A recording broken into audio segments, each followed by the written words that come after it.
বিসমিল্লাহির রহমানির রহিম। আসসালামু আলাইকুম। প্রিয় শিক্ষার্থী, কেমন আছো তোমরা? নিশ্চয়ই বৈশ্বিক করোনার এই সংকটকালীন মুহূর্তে ঘরে বসে আল্লাহ তাআলার অশেষ রহমতে ভালো আছো। আল্লাহ তাআলার দোয়ায়, তোমাদের দোয়ায় আমিও ভালো আছি।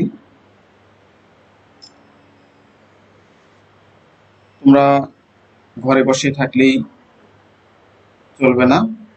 শিক্ষার্থী হিসেবে তোমাদের যেটা দায়িত্ব কর্তব্য সেগুলো চালিয়ে যেতে হবে। অর্থাৎ পড়াশোনা করতে হবে। পড়াশোনার বিকল্প কিছু নাই। তোমাদের এই পড়াশোনার ধারাবাহিকতা বজায় রাখার জন্য শিক্ষা মন্ত্রণালয়ের নির্দেশে সরকারি মীর ইসমাইল হোসেন কলেজের সুযোগ্য অধ্যক্ষ জনাব আলহাজ মোহাম্মদ শফিকুল ইসলাম স্যার এবং উপাধ্যক্ষ স্যারের একান্ত ঐকান্তিক নির্দেশনায় আমরা অনলাইন কার্যক্রম চালিয়ে যাচ্ছি। তার এই ধারাবাহিকতায় আমি আজকে তোমাদের সামনে এই অনলাইন ক্লাস উপস্থাপন করছি। আজকে যারা অনলাইন ক্লাস কার্যক্রমে অংশগ্রহণ করছো, তোমাদের সবাইকে স্বাগত জানাচ্ছি।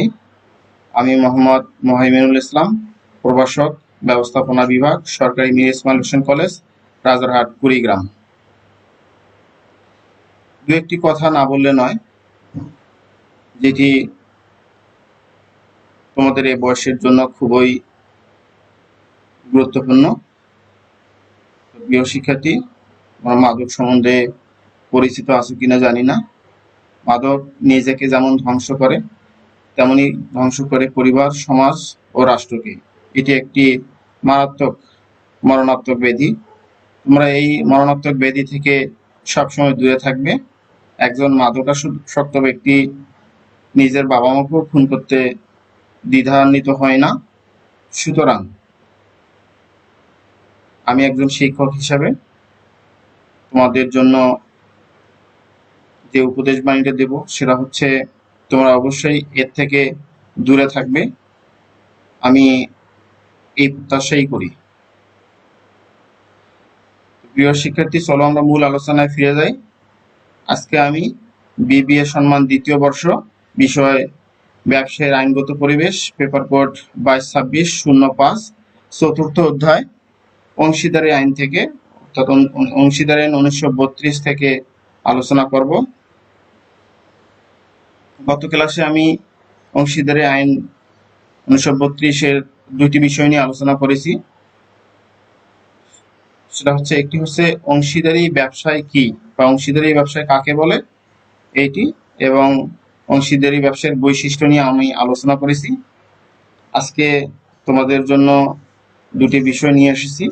তো আজকে পাঠের বিষয় হচ্ছে অংশীদারি ব্যবসায়ের অপরিহার্য উপাদান সমূহ এবং অংশীদারি ব্যবসায়ের প্রকারভেদ। এই দুটি বিষয় নিয়ে আজকে আলোচনা করব। তো অংশীদারি ব্যবসা অপরিহার্য উপাদান এবং প্রকারভেদ জানার আগে ম্যানেজমেন্টের বা ব্যবসায় শাখার ছাত্র হিসাবে অংশীদারি ব্যবসায়ের সংজ্ঞা জানতে হবে। তো অংশীদারি ব্যবসায়ের সংজ্ঞা আমি গত ক্লাসে আলোচনা করেছি, আজকে একটু পুনরাবৃত্তি করব। তাহলে অংশীদারি ব্যবসা কি আমরা স্লাইডের মাধ্যমে দেখব। অংশীদারি ব্যবসা হচ্ছে অংশীদারদের পারস্পরিক সমঝোতা ও আন্তরিকতার সমন্বয়ে ভালো কিছু করার নীতির উপর ভিত্তি করেই অংশীদারি ব্যবসায় বিকশিত হয়। একাধিক ব্যক্তির যৌথ প্রচেষ্টায় অধিকতর মুনাফা লাভের আশায় নিজেদের মধ্যে স্বেচ্ছায় চুক্তিবদ্ধ হয়ে অধিকতর দক্ষতা, অভিজ্ঞতা ও মূলধন বিনিয়োগ করে যে ব্যবসায় প্রতিষ্ঠান গঠন করে তাকে অংশীদারি ব্যবসা বলে। আমরা আইনের দৃষ্টিতে দেখব অংশীদারি ব্যবসা কি। আমাদের বাংলাদেশে যে আইনটি আছে সেটি হচ্ছে 1932 সালের। 1932 সালের অংশীদারি আইনের 4 ধারায় বলা হয়েছে যে সকলের দ্বারা বা সকলের পক্ষে একজনের দ্বারা পরিচালিত কারবারের মুনাফা নিজেদের মধ্যে বন্টনের নিমিত্তে একাধিক ব্যক্তির মধ্যে যে চুক্তিবদ্ধ সম্পর্কের সৃষ্টি হয় তাকে অংশীদারি বলে। যারা এইরূপ অংশীদারির সম্পর্ক সৃষ্টি করে তাদের প্রত্যেককে অংশীদার এবং সম্মিলিতভাবে তাদের কারবারকে অংশীদারি কারবার বলে। আমাদের বাংলাদেশ সৃষ্টি হওয়ার আগে যে আইনটি ছিল সেটি হচ্ছে ব্রিটিশ অংশীদারি আইন। ব্রিটিশ অংশীদারি আইনটি ছিল সালের 1890 সালের ব্রিটিশ অংশীদারি আইনের এক ধারায় বলা হয়েছে যে মুনাফা অর্জনের লক্ষ্যে যৌথভাবে পরিচালিত কারবার কতিপয় ব্যক্তির মধ্যে বিদ্যমান সম্পর্ককে অংশীদারি বলে। তাহলে আমরা অংশীদারি ব্যবসায় কাকে বলে এটা আমরা জেনে নিলাম। এখন আমরা আসব অংশীদারি ব্যবসায়ের উপাদান। অংশীদারি ব্যবসায়ের অপরিহার্য উপাদান সমূহ। অংশীদারি ব্যবসায়ের অপরিহার্য উপাদানগুলো কি কি আমরা জেনে নেই। একাধিক সদস্য সংখ্যা, প্লুরালিটি অফ মেম্বার্স, এবং দ্বিতীয় যে উপাদানটি সেটা হচ্ছে চুক্তিবদ্ধ সম্পর্ক, কন্ট্রাকচুয়াল রিলেশন। তৃতীয় যে উপাদানটি সেটি হচ্ছে আইনসম্মত ব্যবসায়, লিগ্যাল বিজনেস। এরপর আসো মুনাফা অর্জন ও বন্টন, earning and sharing of profit. পরবর্তী যে উপাদানটি সেটি হচ্ছে পারস্পরিক প্রতিনিধিত্ব, মিউচুয়াল এজেন্সি। তারপরে যে পয়েন্টটি আমি নিয়ে আসছি তোমাদের জন্য, আরেকটি উপাদান হচ্ছে পারস্পরিক আস্থা ও বিশ্বাস, মিউচুয়াল ট্রাস্ট অ্যান্ড কনফিডেন্স। এটি একটি অন্যতম উপাদান অংশীদারি ব্যবসায়ের। লাস্ট যে উপাদানটি সেটি হচ্ছে পরিচালনা ও ব্যবস্থাপনা, অ্যাডমিনিস্ট্রেশন অ্যান্ড ম্যানেজমেন্ট। এর ব্যবস্থাপনা বা পরিচালনা কি ধরনের হবে এটি নিয়ে আমরা আলোচনা করব। তো প্রিয় শিক্ষার্থী, চলো আমরা প্রথম পয়েন্টটি নিয়ে আলোচনা করি। এইগুলো হচ্ছে অংশীদারি ব্যবসায়ের মূল উপাদান। আলোচনা করব তার আগে আমরা জেনে নিচ্ছি যে এই অংশীদারি ব্যবসায়ের অপরিহার্য উপাদান সমূহ তোমার ইংরেজিতে যদি আসে তাহলে হচ্ছে essential elements of partnership business. আসো আমরা প্রথম পয়েন্টটি নিয়ে আলোচনা করি। প্রথম পয়েন্টটি হচ্ছে একাধিক সদস্য সংখ্যা, কি প্লুরালিটি অফ মেম্বার্স। তাহলে একটা অংশীদারি ব্যবসা গঠন করতে হলে যে সমস্ত সদস্য সংখ্যা লাগে আমরা এটা নিয়ে আলোচনা করবো। আমরা বৈশিষ্ট্য অবশ্য বলেছি। একাধিক সদস্য সংখ্যা হচ্ছে একের অধিক, অর্থাৎ 2 থেকে 20 জন। 2 থেকে 20 জন সাধারণ ব্যবসার ক্ষেত্রে হইতে হবে, এবং যদি ব্যাংকিং ব্যবসা হয় তাহলে এর সদস্য সংখ্যা হতে হবে 10 জন। তাহলে 2 থেকে 20 জন হচ্ছে সাধারণ ব্যবসার ক্ষেত্রে, এবং ব্যাংকিং ব্যবসায়ের ক্ষেত্রে হচ্ছে 10 জন। একাধিক সংখ্যা আমি তোমাদের স্লাইডের জন্য একটু করেছি, দেখো। অংশীদারি ব্যবসায় একাধিক সদস্য থাকে, যেটা বলেছি। বাংলাদেশে পরিচালিত 1932 সালের অংশীদারি আইনের 4 ধারার মতে এই ব্যবসায় সর্বনিম্ন সদস্য সংখ্যা 2 জন হতে হবে এবং সর্বোচ্চ 20 জন। তবে ব্যাংকিং ব্যবসায়ের ক্ষেত্রে সর্বোচ্চ 10 জন। এই নির্দিষ্ট সংখ্যা নিয়ে অংশীদারি ব্যবসা গড়ে ওঠে। যদি কখনো এর ব্যর্থ হয় তাহলে আমরা এটাকে অংশীদারি ব্যবসায় বলতে পারবো না। পরের পয়েন্টটি হচ্ছে আমাদের চুক্তিবদ্ধ সম্পর্ক, কন্ট্রাকচুয়াল রিলেশন। অংশীদারি ব্যবসা হচ্ছে অংশীদারি ব্যবসাকে বলা হয়, অর্থাৎ চুক্তি অংশীদারি ব্যবসায়ের মূল ভিত্তি। চুক্তি ছাড়া অংশীদারি ব্যবসা কল্পনাই করতে পারে না। চুক্তির যে সম্পর্ক, এই সম্পর্কের বলেই আমাদের অংশীদারি ব্যবসা পরিচালিত করব, গঠিত হবে। যাবতীয় বিষয় চুক্তির মাধ্যমেই লিখিত বা অলিখিত ভাবেই পরিচালিত হবে। তাহলে আমরা স্লাইডে দেখে নেই যে চুক্তিবদ্ধ সম্পর্ক কি জিনিস। একাধিক ব্যক্তির মাঝে পারস্পরিক চুক্তির ভিত্তিতে এই ব্যবসায় গঠিত পরিচালিত হয়। চুক্তিতে ব্যবসায় সংশ্লিষ্ট যাবতীয় বিষয় উল্লেখ থাকে। চুক্তিকে বলা হয় অংশীদারি ব্যবসায়ের মূল ভিত্তি। চুক্তিকে বলা হয় অংশীদারি ব্যবসায়ের মূল ভিত্তি। চুক্তি লিখিত ও মৌখিক উভয় হতে পারে। চুক্তি না থাকলে কোনো ব্যবসায়কে অংশীদারি ব্যবসা বলা যাবে না। তাহলে অংশীদারি ব্যবসা হচ্ছে বৈশিষ্ট্য আছে যে এটা হচ্ছে চুক্তিগত সম্পর্ক থাকতে হবে। চুক্তি ছাড়া আমরা এটাকে অংশীদারি ব্যবসায় কখনোই বলতে পারবো না। শিক্ষার্থী, পরের পয়েন্টটি হচ্ছে আইনসম্মত ব্যবসায়, লিগ্যাল বিজনেস। অর্থাৎ কোনো ব্যবসা হতে গেলে দেশের প্রচলিত আইন অনুযায়ী সে ব্যবসাটি গঠিত, পরিচালিত, নিয়ন্ত্রিত হতে হবে। যদি আইনসম্মত না হয়, কোনো অবৈধ ব্যবসা হয়, তাকে আমরা ব্যবসায় বলতে পারবো না। এটি একটি অন্যতম উপাদান অংশীদারি ব্যবসায়ের। তো আমরা একটু দেখে নিই। অংশীদারি ব্যবসাটি অবশ্যই দেশের প্রচলিত আইনসম্মত হতে হবে। দেশের আইনে অবৈধ কোনো ব্যবসায়ীকে অংশীদারি ব্যবসায় অন্তর্ভুক্ত করা যাবে না। অংশীদারদের মাঝে তাই বৈধ বিষয়ে ব্যবসায়িক চুক্তি হতে হবে। অর্থাৎ আমাদের দেশে অংশীদারি আইনটা কত সালের? আমরা সংজ্ঞায়ও বলেছি, অংশীদারি আইনটা হচ্ছে 32 সালের। আমাদের দেশে অংশীদারি আইনটা 32 সালের। তো আইন সম্বন্ধে একটু বলি। অংশীদারি আইনটা বাংলাদেশ যখন স্বাধীনতা লাভ করে তখন প্রথম পার্লামেন্ট বসে হচ্ছে 1972 সালে। 72 সালের এপ্রিল মাসে তখন এই আইনটা কার্যকর করা হয়। পূর্বের আইন অর্থাৎ 1890 সালের যে আইনটি ছিল এটাই বলবৎ করা হয় এবং বাংলাদেশ 1971 সালে 26 মার্চ থেকে কার্যকর করা হয়। এটি হচ্ছে অংশীদারি ব্যবসায়ের আইন। প্রিয় শিক্ষার্থী, আমরা পরের পয়েন্ট নিয়ে আলোচনা করছি। পরের পয়েন্ট হচ্ছে মুনাফা অর্জন ও বন্টন, earning and sharing of profit. অর্থাৎ এর মুনাফা কি ধরনের অর্জন হবে এবং শেয়ারদের মাঝে কিভাবে আমরা বন্টন করব, এই বিষয়টি এই হচ্ছে মুনাফা অর্জন ও বন্টনের মধ্যে আমাদের অন্যতম আরেকটি উপাদান। তাহলে যে কোনো ব্যবসায়ের প্রধান উদ্দেশ্যই হচ্ছে মুনাফা অর্জন।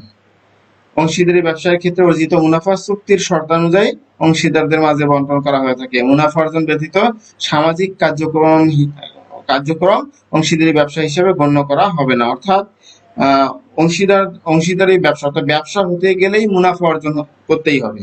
মুনাফা অর্জন ব্যবসায়ের প্রধান উদ্দেশ্য থাকতে হবে এবং আমাদের এই অংশীদারি ব্যবসার ক্ষেত্রেও তাই মুনাফা অর্জন অবশ্যই থাকতে হবে এবং অংশীদারদের মাঝে কি চুক্তির শর্তানুযায়ী, চুক্তিতে যে ধরনের শেয়ার ইনভেস্ট করছে সেই অনুযায়ী আমাদের মুনাফা বন্টন করে থাকবো। চুক্তিতেই যাবতীয় বিষয় উল্লেখ থাকবে। পরবর্তী পয়েন্ট হচ্ছে আমাদের পারস্পরিক প্রতিনিধিত্ব অর্থাৎ মিউচুয়াল এজেন্সি। পারস্পরিক প্রতিনিধিত্ব কি? আমাদের যে সমস্ত অংশীদার থাকবে, কতজন অংশীদার? 2 থেকে 20 জন এবং ব্যাংকিং ব্যবসায়ের ক্ষেত্রে 10 জন।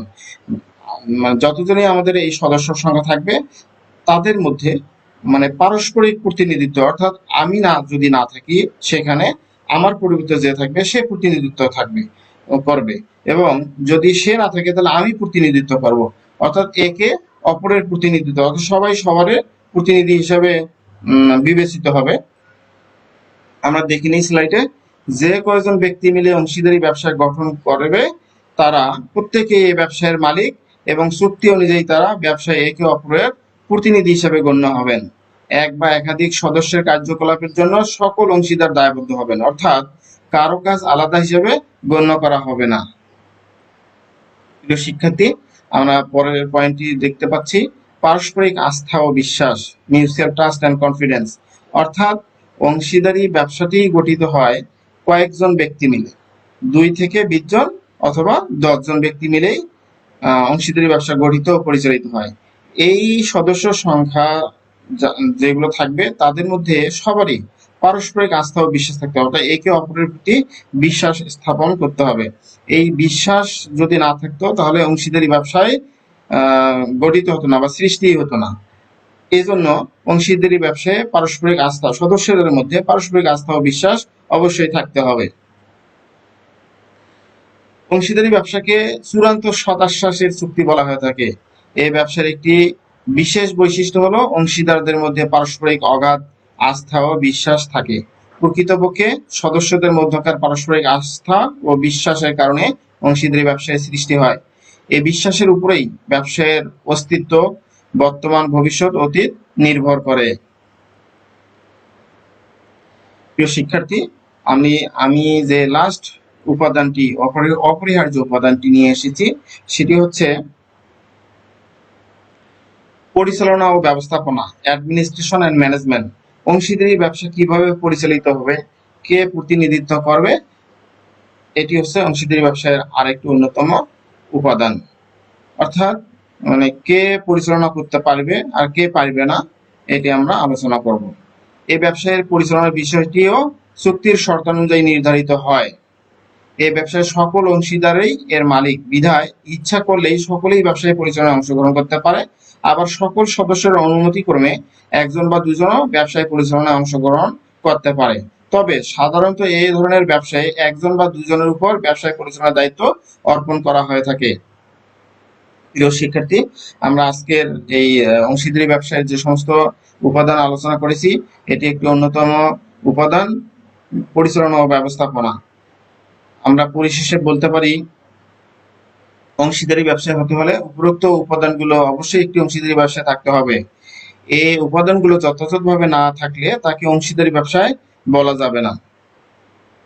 প্রিয় শিক্ষার্থী, আমরা এবার দ্বিতীয় যে বিষয়টি নিয়ে এসেছি তা হচ্ছে অংশীদারি ব্যবসায়ের প্রকারভেদ, অর্থাৎ অংশীদারি ব্যবসা কত প্রকার এটি নিয়ে আলোচনা করব। Type of partnership business. অংশীদারি ব্যবসা সাধারণত দুই প্রকার। একটি হচ্ছে সাধারণ অংশীদারি ব্যবসা, আমরা সাধারণ যে ব্যবসাগুলো দেখি এটা হচ্ছে সাধারণ অংশীদারি ব্যবসা। আরেকটি হচ্ছে সীমিত অংশীদারি ব্যবসা। তাহলে আমরা চিত্রের মাধ্যমে দেখতে পাচ্ছি সাধারণ অংশীদারি ব্যবসা আবার বিশেষ অংশীদারি ব্যবসা এবং ঐচ্ছিক অংশীদারি ব্যবসা এই দুভাবে ভাগ করতে পারি। প্রিয় শিক্ষার্থী, আমরা প্রতিটি ব্যবসায়ের যে প্রকারভেদ আমরা এখন আলোচনা করব।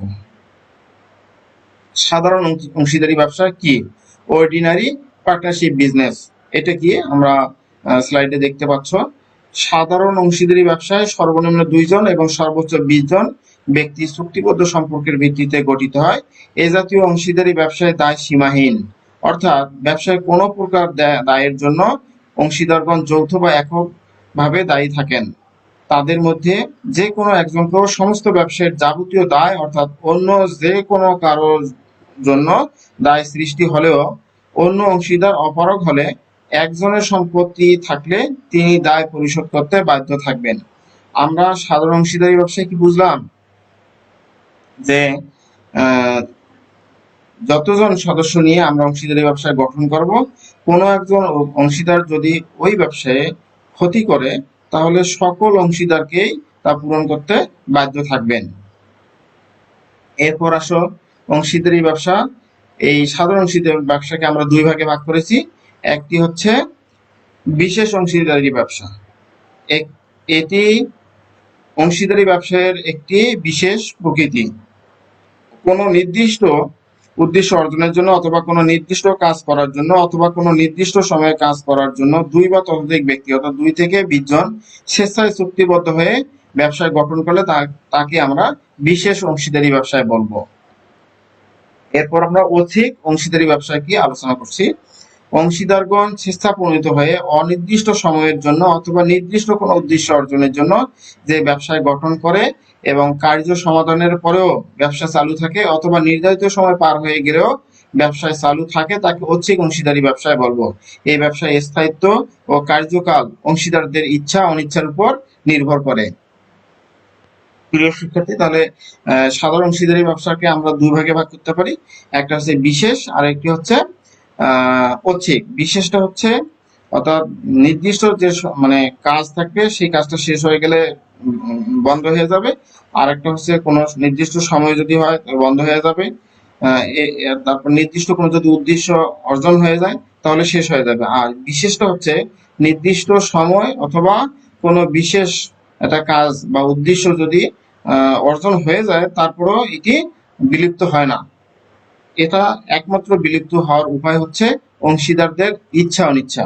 তারা ইচ্ছা করলে বিলুপ্ত করতে পারে আবার নাও করতে পারে। এটি হচ্ছে সাধারণ অংশীদারি ব্যবসায়ের প্রকারভেদ। এবার আমরা আলোচনা করব সীমিত অংশীদারি ব্যবসায়, লিমিটেড পার্টনারশিপ বিজনেস। সীমিত অংশীদারি ব্যবসায় যে অংশীদারি ব্যবসায় কমপক্ষে একজন অংশীদারের দায় সীমাহীন থাকে এবং অন্য অংশীদারের দায় সীমিত থাকে তাকে সীমিত অংশীদারি ব্যবসায় বলে। অর্থাৎ এই ব্যবসায় অসীম দায় এবং সীমিত দায় সম্পূর্ণ অংশীদার থাকে, অর্থাৎ অসীম এবং সীমিত উভয়ই এই ব্যবসায় থাকে। এরূপ অংশীদারদের সংখ্যা চুক্তির ভিত্তিতে নির্ধারিত হয়। সীমিত অংশীদার থাকার কারণে এই ব্যবসায়ের নামের শেষে লিমিটেড বা সীমিত কথাটি উল্লেখ থাকে। আমরা লক্ষ্য করি প্রতিটি দোকানে বা শপিং সেন্টারে উপরে নেম প্লেট বা সাইনবোর্ডে লেখা আছে messrs Karim and sons, messrs Rahim and sons, Mrs Abdullah and brothers ইত্যাদি লেখা থাকে। এগুলো লেখাটা লিমিটেড, অর্থাৎ লিমিটেড কথাটা নামের শেষে লিমিটেড কথা থাকবে, তাহলে আমরা বুঝবো এটি সীমিত অংশীদারি ব্যবসায়। প্রিয় শিক্ষার্থী, আজকে আমরা দুইটা বিষয় নিয়ে আলোচনা করলাম। একটি হচ্ছে অংশীদারি ব্যবসায়ের উপাদান, অপরিহার্য উপাদান, আর অন্যটি হচ্ছে অংশীদারি ব্যবসায়ের প্রকারভেদ। তোমরা বাসায় বসে পড়াশোনা করবে। আর অবশ্যই তোমরা সকলেই স্বাস্থ্যবিধি মেনে চলবে। আমার পরবর্তী ক্লাস দেখার আমন্ত্রণ জানিয়ে আজকে তোমাদের করোনামুক্ত জীবন ও সুস্বাস্থ্য ও দীর্ঘায়ু কামনা করে শেষ করছি। সকলকে ধন্যবাদ। তোমরা সবাই সুস্থ থাকবা। আল্লাহ হাফেজ।